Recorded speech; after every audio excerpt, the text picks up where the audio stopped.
praise, honor, and glory unto Yahweh, Bahasham, Yahushai, Bahasham, Kwakadash. I want to give double honors to my apostles and elders that came before me, that brought me into this truth. This video is going to be called Wars in Different Area Codes, all right, featuring Iran and Venezuela.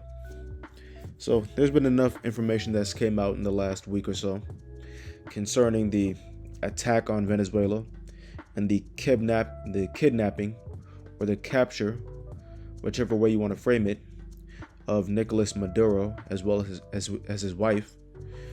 So we're going to go into a few videos here, and we're going to go into this impending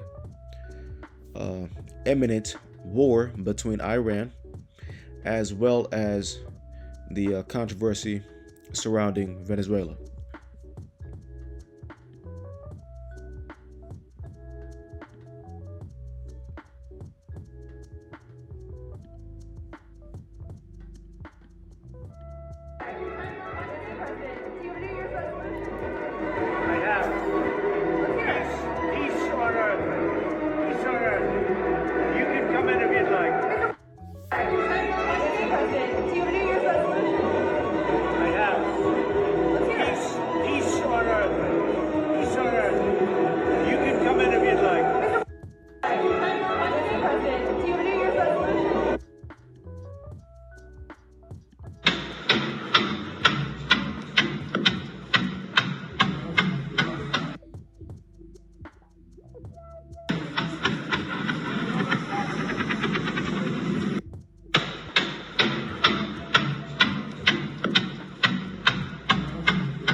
U.S. military has attacked the country of Venezuela. President Donald Trump confirmed it, saying the U.S. military conducted a large-scale operation in the capital city.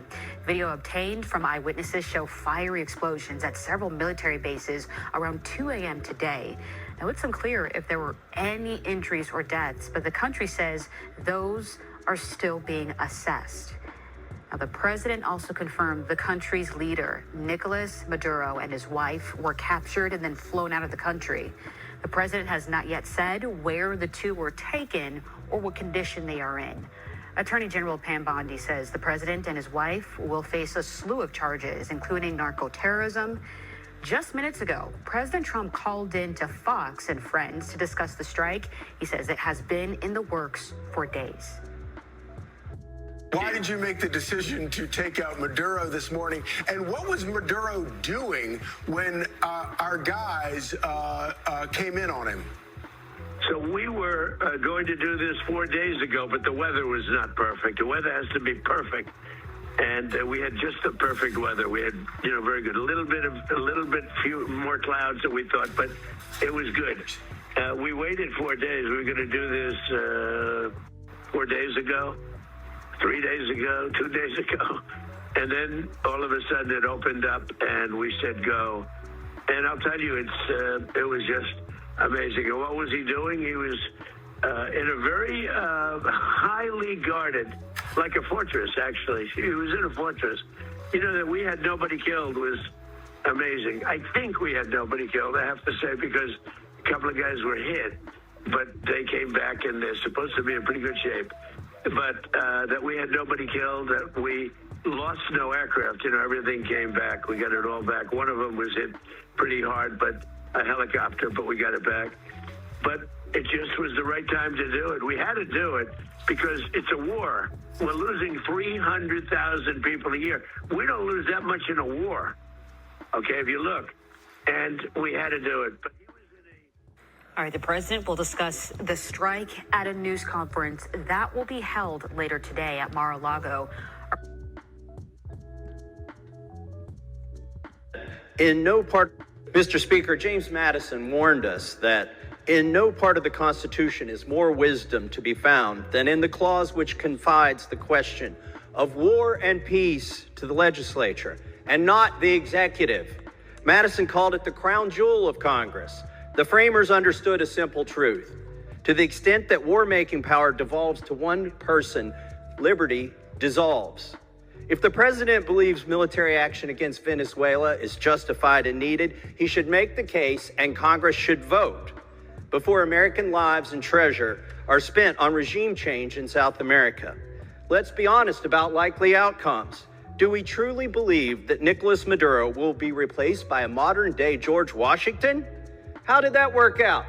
In Cuba, Libya, Iraq, or Syria, previous presidents told us to go to war over WMDs, weapons of mass destruction that did not exist.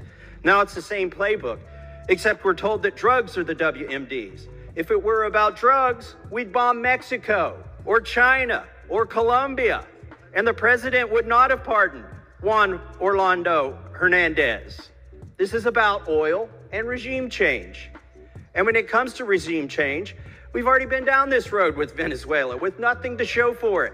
In 2019, we recognized Juan Guaido. We seized their embassy here in D.C. We were told that regime change was imminent. Years later, Maduro remains in power. Today, we're told to place our hopes in other exiled figures. Edmundo Gonzalez and Maria Corina Machado.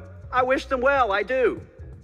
But Congress should not express moral sympathy in the form of a blank check for military escalation and American lives. And let's take a moment to acknowledge the contradiction at the heart of this policy. This administration tells us that the Maduro regime is made up of narco-terrorists, and by escalating toward war, we would predictably create countless refugees. At the same time, this administration has moved to end temporary protected status for hundreds of thousands of Venezuelans and deports them back to the very regime it condemns. So which is it? Are we prepared to receive swarms of the 25 million Venezuelans who will likely become refugees and billions in American treasure that will be used to destroy and inevitably rebuild that nation? Do we want a miniature Afghanistan in the Western Hemisphere? If that cost is acceptable to this Congress, then we should vote on it as a voice of the people and in accordance with our Constitution. And yet today, here we aren't even voting on whether to declare war or authorize the use of military force. All we're voting on is a war powers resolution that strengthens the fabric of our republic by reasserting the plain and simple language in the Constitution that Congress must decide questions of war. I urge support for this resolution, and I yield back.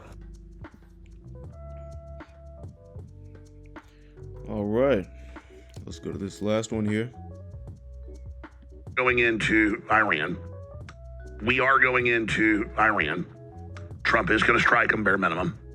There are covert forces on the ground there. This is a real national uprising. The mullahs in internal polls are about 80% negative. I support regime change, but by the people, not by us. Obviously, Israel's got factions it's backing, the son of the Shah and all the rest of it. In the studies of the different factions in Iran, the majority do not want a mullah or a king, and I think that makes sense. And so I really don't like regime change because we'll just swap out one tyranny with another.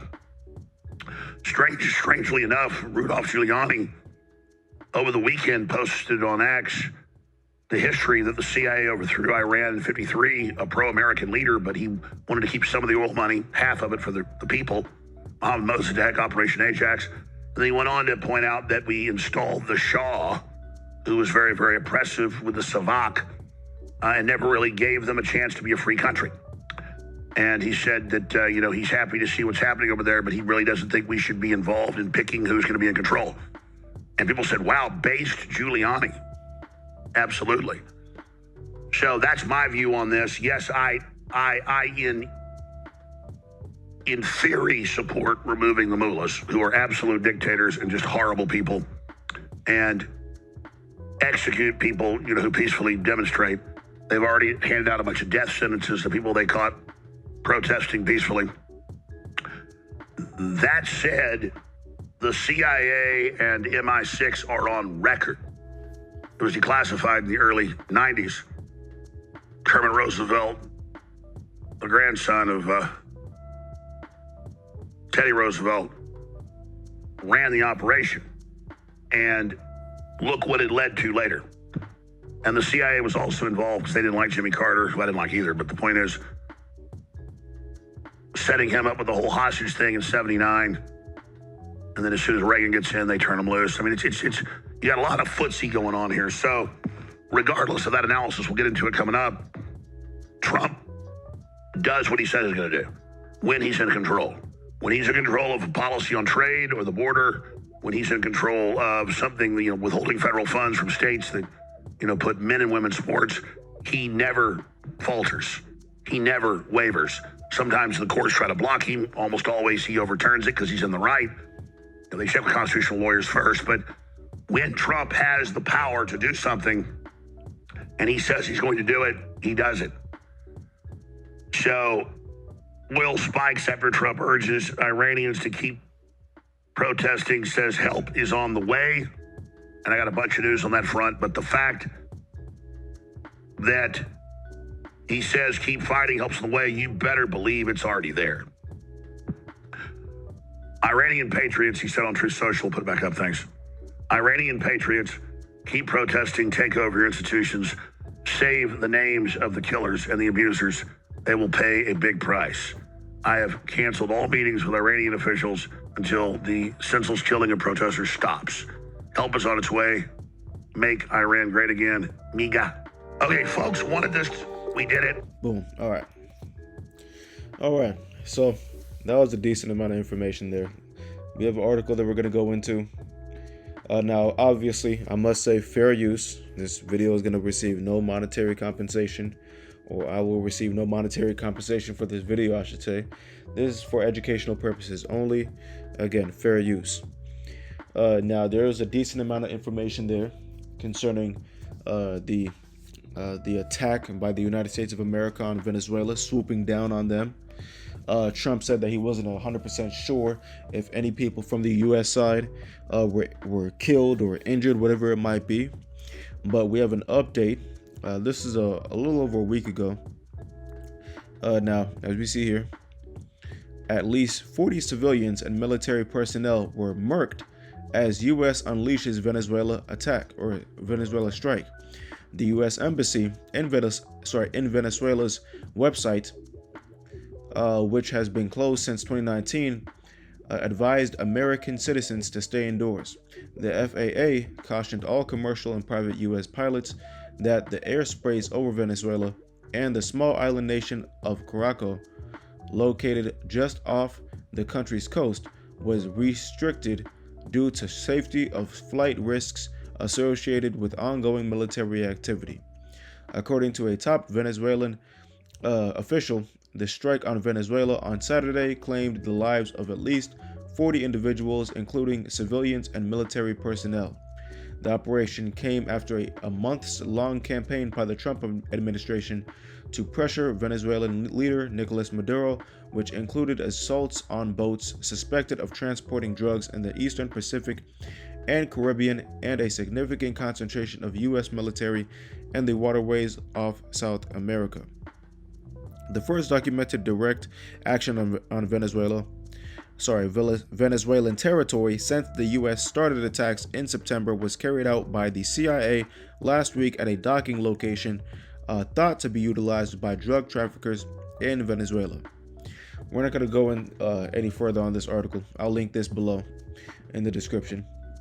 But it's time to go straight into these scriptures, obviously, and how ironic this guy, Donald Trump's New Year's resolution was. Matter of fact, let's just play it real quick. Not that. Let's play this one more time. Again, fair use.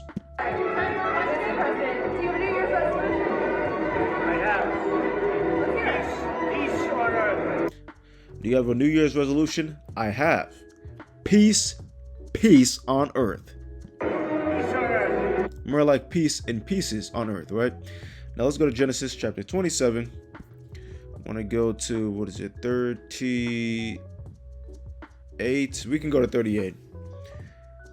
Matter of fact, we'll just go to 37. This is Genesis chapter 27 and verse 37. And Isaac answered and said unto Esau, Behold, I have made him thy Lord, and all his brethren have I given to him for servants, and with corn and wine have I sustained him. And what shall I do unto thee, my son?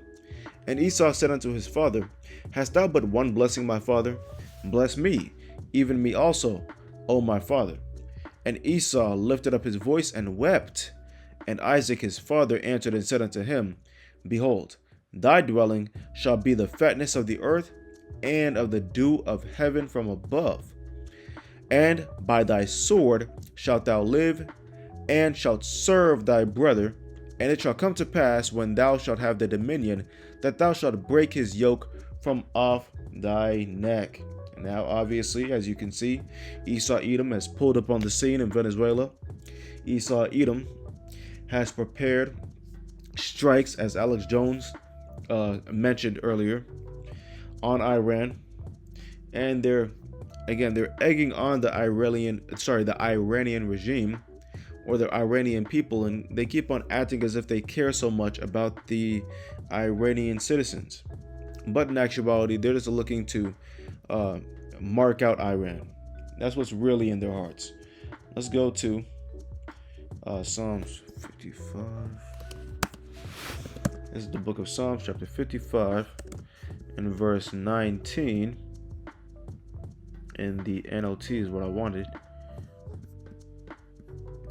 This is Psalms 55 and verse 19. God, who has ruled forever, will hear me and humble them. For my enemies refuse to change their ways. They do not fear God. Who are the enemies of the children of Israel? The Edomites, and as well as the other nations. They do not fear God. And obviously the Edomites or the other nations don't fear the Most High. As for my companion, he betrayed his friends. He broke his promises. And who is the one who broke the promises? Esau Edom. And he acted as if you were his friend. He acted as if there was some sort of a brotherhood, a bond, or a covenant in which he broke that bond and covenant. Did he not do that with the so-called Native Americans here in America? Right? Did he not do that with the entire planet Earth whenever he said that on Fox News, saying that he wanted peace on Earth? Right? As for my companion, he betrayed his friends. He broke his promises. His words are as smooth as butter, but in his heart is war. His words are as soothing as lotion, but underneath are daggers. You see that one? So it's of the utmost importance to not trust these devils here, man. Let's go to Sirach 12 and verse 10 is what I want. That's the book of Sirach, chapter 12 and verse 10. Never trust thine enemy, for like as iron rusteth, so is his wickedness. Though he humble himself and go crouching, yet take good heed and beware of him. And thou shalt be unto him as if thou hadst wiped a looking glass, and thou shalt know that his rust hath not been altogether wiped away. So there's no changing Esau Edom, man. There's no making him better. You can't make up. Matter of fact, what is that? Let me go to Job 14. Is that Job 14 and 4? Yep, beautiful. This is Job 14 and 4. Who can bring a clean thing out of an unclean thing? Not one. So you can't get anything good out of Esau Edom, right? He's made to be the wicked, right? Let me see here. I'm crooked made straight. Where is it at? Ecclesiastes. Yep, this is the book of Ecclesiastes, chapter 1 and verse 15. That which is crooked cannot be made straight, and that which is wanting cannot be numbered. You see that one? So again, Esau Edom can't get right. He's only going to continue to be the evil, because that's what he was made to be. Revelation 13 and 3 in the KJV. And I saw one of his heads as it were wounded to death, and his deadly wound was healed, and all the world wandered after the beast. Who is this talking about here? It's talking about the resurrected Roman Empire. And they worshiped the dragon, which gave power unto the beast, and they worshiped the beast, saying, Who is like unto the beast? Who is able to make war with him? And there was given unto him a mouth speaking great things and blasphemies, and power was given unto him to continue 42 months. And he opened his mouth in blasphemy against God to blaspheme his name and his tabernacle and them that dwell in heaven. And it was given unto him to make war with the saints, to do what? To make war with the saints and to overcome them, and power was given him over all kindreds and tongues and nations. And yes, indeed, Esau Edom does have power over all these different nations. Right now, the earth has been given unto the hand of the wicked. Right? Let me pull this up here. Read us 2 Corinthians.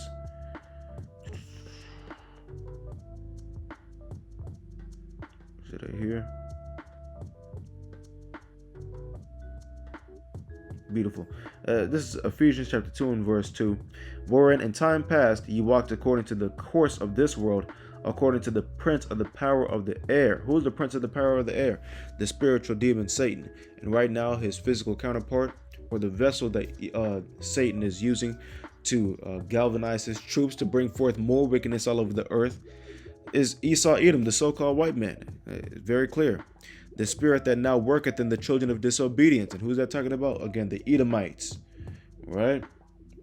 Nonetheless, let me go to 2 Corinthians chapter 4. Yep, this is we'll just start at verse 3. This is 2 Corinthians chapter 4 and verse 3. But if our gospel be hid, it is hid to them that are lost, in whom the God of this world blinded the minds of them which believe not, lest the light of the glorious gospel of Mashiach, who is in the image of God, should shine unto them. Again, the God of this world is talking about Esau Edom, or the spiritual demon Satan, right? But again, as he manifests physically, we know him as the so-called white man, or the seed of Edom. Let's go to Isaiah chapter 27 and verse 1. In that day Yahweh with his sore and great and strong sword shall punish Leviathan, the piercing serpent, even Leviathan, that crooked serpent, and he shall slay the dragon that is in the sea. And that's exactly what we're waiting on. We're waiting for Esau Edom to be cast down, the destruction of the so-called white man Esau. And we're just simply waiting on the kingdom of heaven to come, man. As you can see, there are perilous times afoot. The Most High is allowing Esau to do all the things that he would. All right. Venezuela is getting ready to. They're gonna have to bend the knee. If they don't, there's gonna be some heavy repercussions by the United States of America upon them. The same way with Iran, and we're gonna see how this plays out. But ultimately, we know how this is going to play out. There's no need to even expound on it. We just read it in Isaiah 27 and 1. Matter of fact, we'll just go to Revelation 18 real quick.